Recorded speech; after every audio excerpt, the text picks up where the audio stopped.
رسول اللہ صلی اللہ علیہ وآلہ وسلم نے فرمایا لا تمنعوا اماء اللہ مساجد اللہ، اللہ کی بندیوں کو مسجدوں میں جانے سے مت روکو. یہ مسجد میں جائیں، ان کا تعلق دین سے بنے، یہ دین کی بات سنیں تاکہ اس کے اثرات گھر میں پیدا کریں. اور بچوں پہ سب سے پہلا مدرسہ ماں ہوتی ہے. اگر ماں نیک ہے تو بچہ بھی نیک ہے.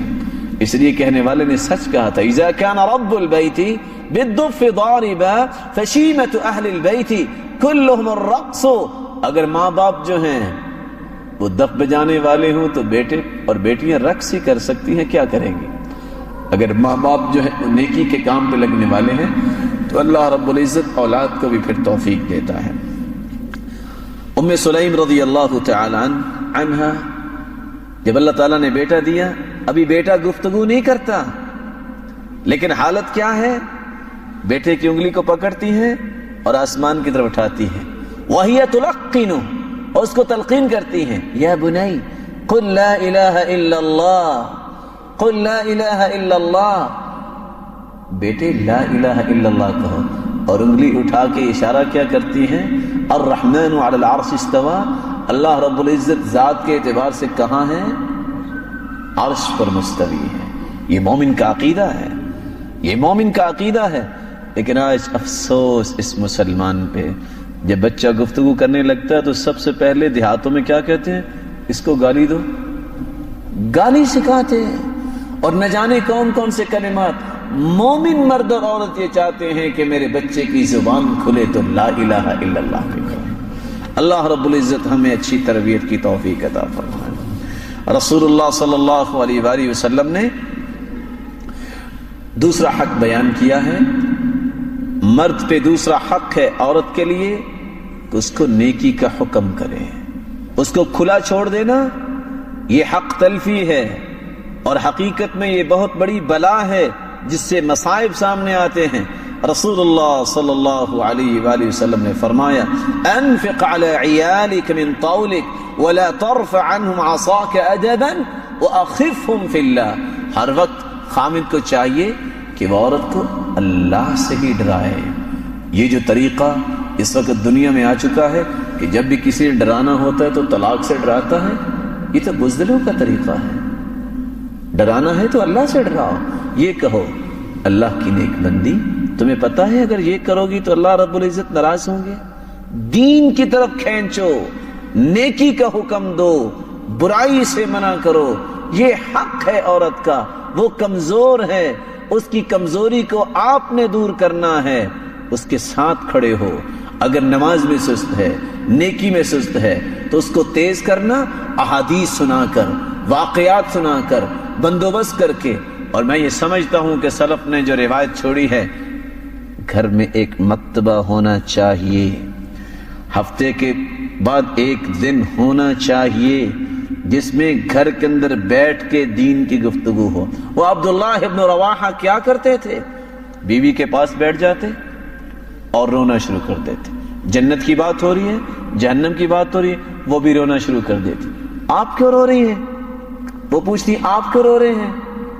کہتے میں تو جنت اور جہنم کی بات کر کے رو رہا ہوں. کہا تو مجھے بھی اس سے رونا آ رہا ہے.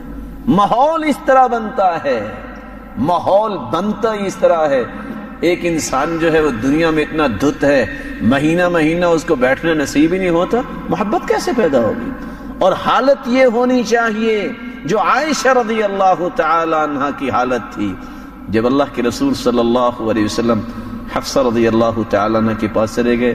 اور وہ دن عائشہ رضی اللہ تعالی عنہ کا تھا، چونکہ وہ اونٹ جو عائشہ رضی اللہ تعالی عنہ کا تھا وہ حفصہ رضی اللہ تعالی عنہ کے پاس چلا گیا.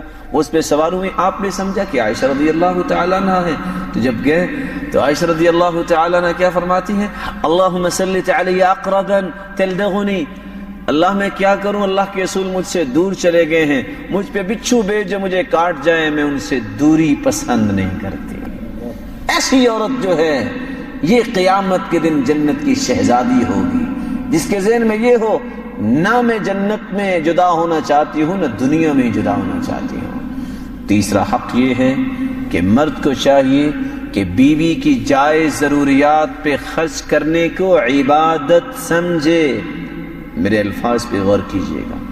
قرآن مجید میں اللہ فرماتے ہیں لِيُنْفِقْ ذُو سَعَةٍ مِّن سَعَتِهِ وَمَنْ قُدِرَ عَلَيْهِ رِزْقُهُ فَلْيُنْفِقْ مِمَّا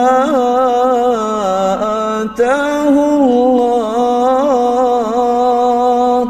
لَا يُكَلِّفُ اللَّهُ نَفْسًا إِلَّا مَا آتَاهَا سَيَجْعَلُ اللَّهُ بَعْدَ عُسْرٍ يُسْرًا. جتنی اللہ نے طاقت دی ہے اس طاقت کے مطابق نہ فضول خرچی کرے اور نہ ہی بخل کرے. اللہ رب العزت کے دیے ہوئے مال کو جائز ضرورت میں خرچ کرتے وقت خوش ہو. سبب کیا ہے؟